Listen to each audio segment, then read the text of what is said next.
భవిష్యత్తు లయం లయము అద్భుతముల కొరకు ఆశించుచున్నాము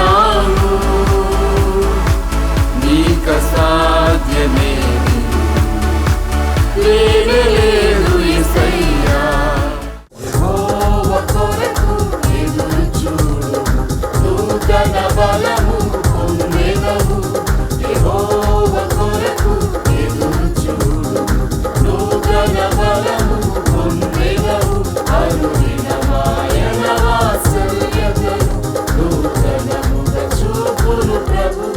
ఆరాధన క్రైస్తవ భక్తి గీతాల కార్యక్రమం ప్రతి ఆదివారం ఉదయం 6 గంటలకు మీ దూరదర్శన్ యాదగిరి ఛానల్లో.